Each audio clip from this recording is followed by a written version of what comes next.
Mon Seigneur et mon Dieu, je crois fermement que tu es ici, que tu me vois, que tu m'entends. Je t'adore du fond de mon cœur.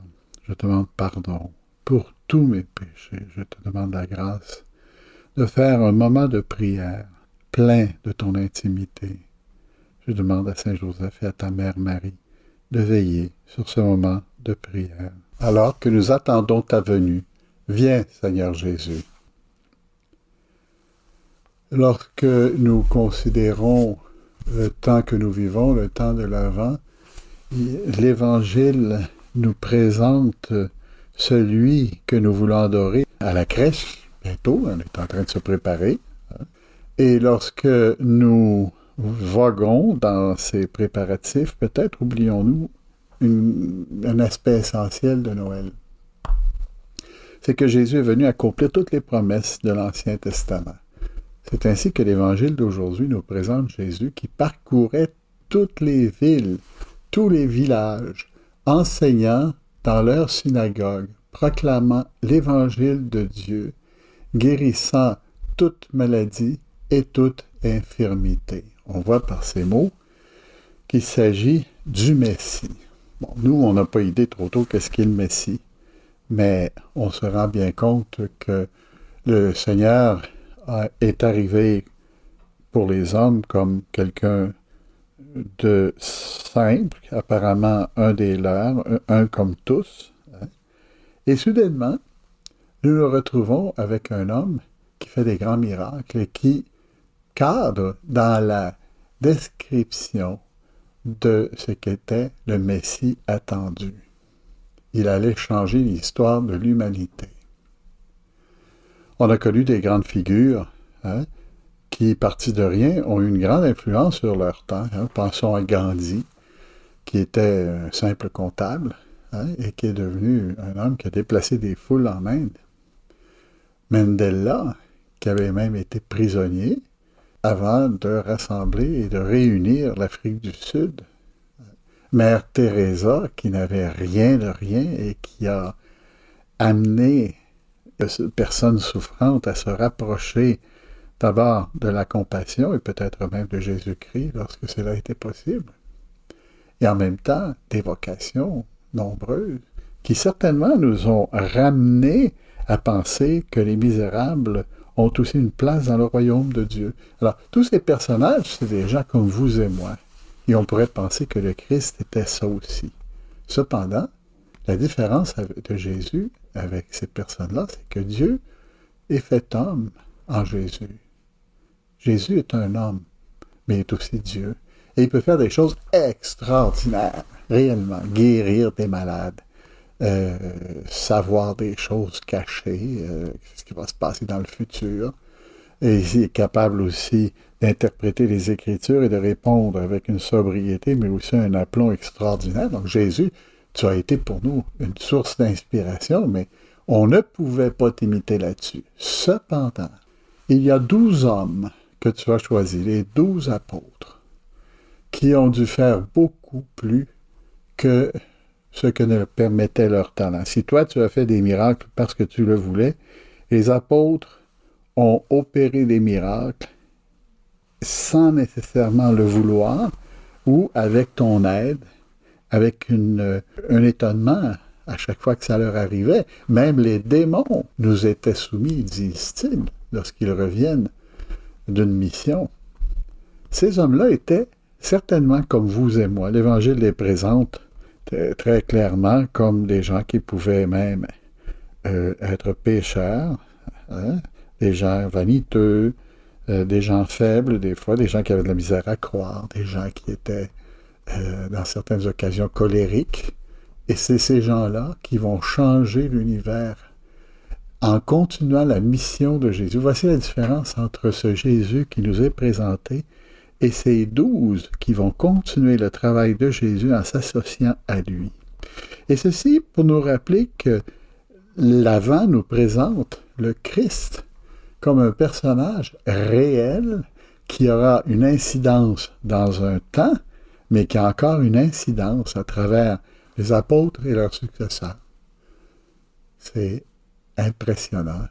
Des hommes comme vous et moi qu'on voit, avec les mêmes défauts, avec les les mêmes tournures d'esprit qu'on a, implanter l'Église dans les premiers 10, 15, 20 ans après Jésus-Christ, mourir martyr pour l'Église et installer l'Église d'une façon permanente.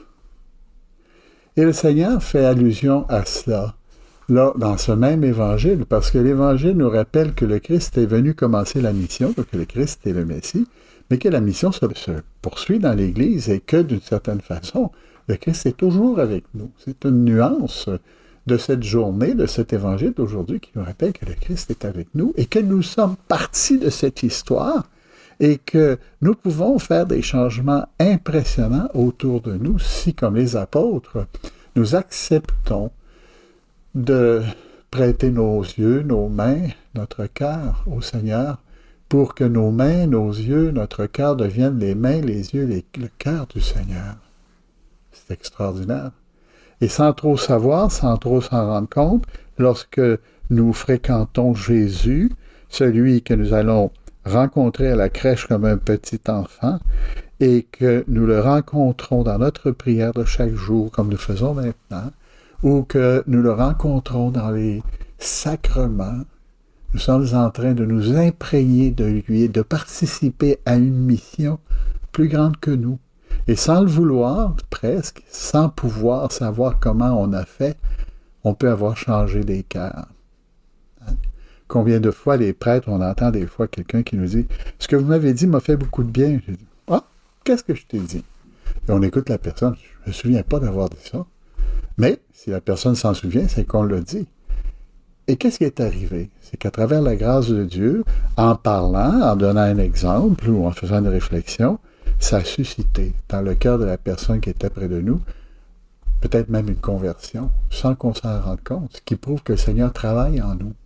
Et les 12 apôtres ont connu ce genre d'effet dans leurs paroles, dans leurs actions. C'était plus que...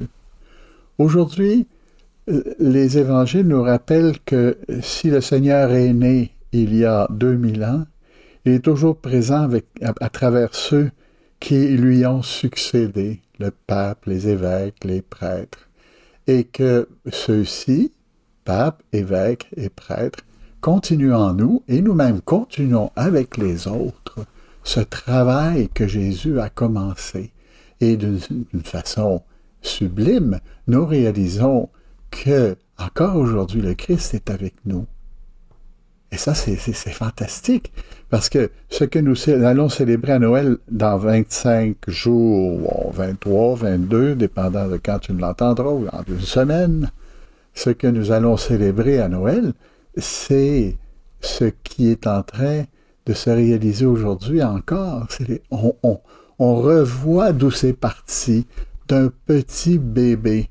On ne peut pas imaginer qu'un enfant comme Jésus ait eu la potentialité de devenir ce qu'il est devenu. C'est inimaginable. Et cependant, c'est vrai.